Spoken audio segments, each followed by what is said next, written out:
देखिए, जो हमारे पास अभी आंकड़ा है 1 मार्च तक जो लाइबिलिटीज थी उसको हमने मद्देनजर रखते ये 500 करोड़ रुपया जारी किया है। जहां तक आपने सवाल किया, जब 3 वर्ष पहले सरकार बदली थी तो पिछली सरकार ने आपका जो जिक्र किया था कि जहां 75,000 करोड़ रुपए का कर्जा भी था, 10,000 करोड़ रुपए की सरकारी कर्मचारियों की पेंशनर की देनदारियां भी थी, लेकिन एक और बड़ी देनदारी थी जिसकी जिक्र कभी नहीं हुआ।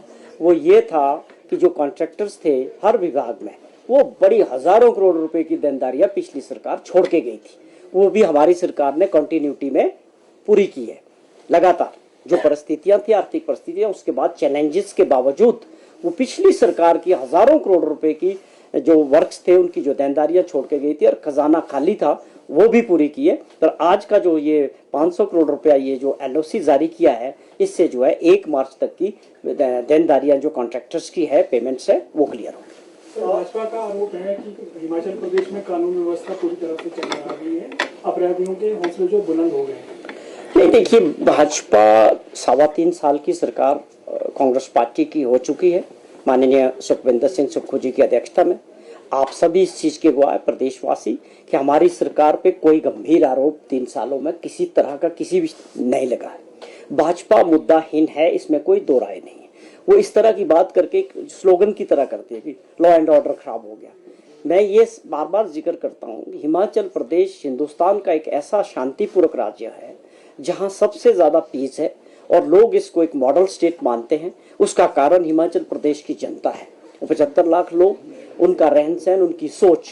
तो ये चीजों को बार बार इस तरह की बात करना कि जिससे हमारा ब्रांड खराब हो, विपक्ष की सोच को समझ नहीं आ रहा। वो मजबूर है कि उनके पास कोई बड़े मुद्दे नहीं हैं और ना ही हम जिस तरह से हमारी सरकार काम कर रही है उसमें साफ तौर पे दिखता है कि आज भी आप देखें कि किस प्रकार एमओयू साइन किए गए हैं जो एक कंपनी, भारत सरकार की संस्था के साथ, that is NDDB board, national dairy development board.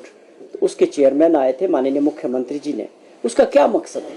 इन चीजों के बारे में क्या विपक्ष के लोग कभी बात करते हैं कि जो हमारी सरकार ने रूरल अर्थव्यवस्था को मजबूत करने के लिए बड़े फैसले लिए, खास तौर पे दूध उत्पादक जो है हमारे किसान भाई, उनके लिए जिस प्रकार से हम पहला राज्य बना कि पूरे देश के अंदर जो मिनिमम स्पोर्ट्स प्राइस मिल्क का दे रहा आज, और जिस प्रकार कीमतें बढ़ी है 15 रुपए से 20 रुपए तक गाय का दूध हो या भैंस का दूध हो, और उसके परिणाम ये आए हैं कि आज दूध उत्पादक बढ़े हैं और लोग इसको और नए पशु गाय और भैंस खरीद रहे हैं और उनकी जो गांव में लोग हैं उनके जेब में पैसा आ रहा है।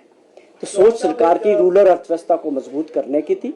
इन चीजों के बारे में भी मैं समझता हूं कि विपक्ष के लोगों को जो हमारी बड़ी योजनाएं हैं, सीबीएसई एजुकेशन में जो हमने काम किया, हेल्थ में जो हमारी सरकार काम कर रही है, रूरल अर्थव्यवस्था में जो हमारी काम कर रही है सरकार, या और क्षेत्रों में, मैं समझता हूं, मैं ये आप लोगों के माध्यम से भी विपक्ष के नेताओं से खास तौर पे गुजारिश करूंगा कि इस पे भी कभी प्रकाश डालें।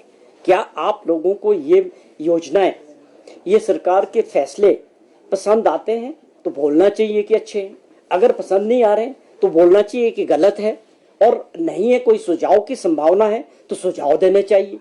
क्या आप सरकार के, हिमाचल प्रदेश के आप भी तो हितैषी हैं, आप लोगों को भी जनता ने चुना है, मिलजुल के प्रदेश के विकास के लिए काम करने की आवश्यकता है।